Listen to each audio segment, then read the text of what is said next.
Welcome, and get ready for a thrilling ride back to the late 1970s in Quebec, Canada.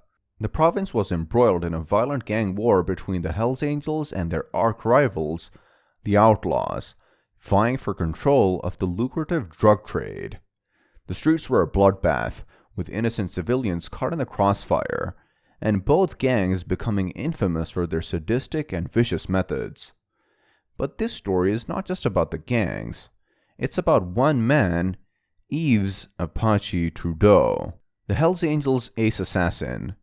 Trudeau was a man with no conscience, no respect for human life, and a willingness to kill by any means necessary. He would use explosives, shootings, beatings, stabbings, and even strangulation to take out his targets. He had earned his nickname Apache by scalping one of his victims. It didn't matter if his victim's wife, children, or anyone else was there. If they were involved or could be a witness, he'd take them out without hesitation. But the life of an outlaw biker is one filled with deceit and treachery. Despite all the work he did for the Hells Angels, Trudeau would eventually find himself betrayed by his former brothers. Only thanks to his cunning and paranoia would he barely escape a shocking massacre. The story of Apache Trudeau began during a period known as the Great Darkness in Quebec. For nearly a quarter century, the ultra-conservative National Union Party governed Quebec, imposing strict Catholic and traditionalist views on the province.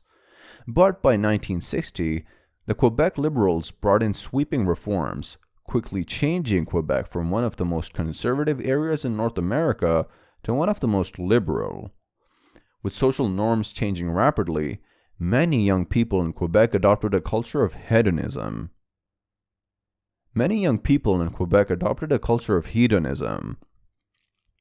Leading to skyrocketing rates of teenage pregnancies and drug usage that far surpassed the rest of Canada. It was in this environment that a 22-year-old Yves Trudeau joined the Popeyes Moto Club. The Popeyes were based in Montreal and were engaged in a myriad of criminal activities, including racketeering, loan sharking, drug dealing, and carrying out contract killings on behalf of the powerful Montreal Mafia.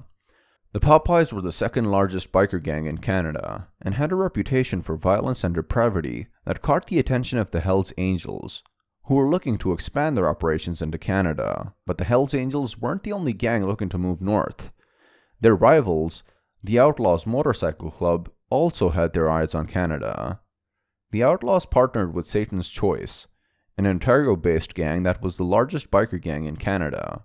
With support from the Outlaws, Satan's Choice expanded into Montreal, which put them in direct competition with the Popeyes. This eventually boiled over into a conflict that would become the first major outlaw motorcycle club gang war in Canada's history. The Satan's Choice Popeyes War would last just 2 years and would result in the deaths of over 20 people. Both sides received significant support from their American benefactors, with the conflict being little more than a proxy war between the Outlaws and the Angels. During this time, Trudeau established himself as Popeye's chief assassin and murdered many Satan's Choice members. The war would eventually end in a stalemate, as both sides suffered heavy losses and were significantly damaged by the police crackdowns. However, this did not mark the end of the conflict. As the war between the Hells Angels and rival gangs dragged on, Trudeau's reputation for violence and brutality only grew. He killed his victims by any means available, including shootings, beatings, stabbings, and even scalping one victim, which earned him the nickname Apache. The betrayal and arrest of Yves Trudeau marked the beginning of the end for the Hells Angels' reign of terror in Quebec. With many of their top members behind bars, the gang's power and influence began to wane. But in 1985, the Hells Angels' Laval chapter in Quebec was marked for death by the gang's leadership. At a secret meeting, the decision was made to liquidate the Laval chapter, and the plan was to ambush and kill the entire chapter at a party. However, Trudeau sensed something was wrong and checked himself into a detox facility. Unfortunately, the rest of the Laval chapter was forced into a small room and killed by the gang's leaders, leading to the Lennoxville massacre. Trudeau, who had killed the only surviving member of the Laval chapter, was kicked out of the gang and became a marked man.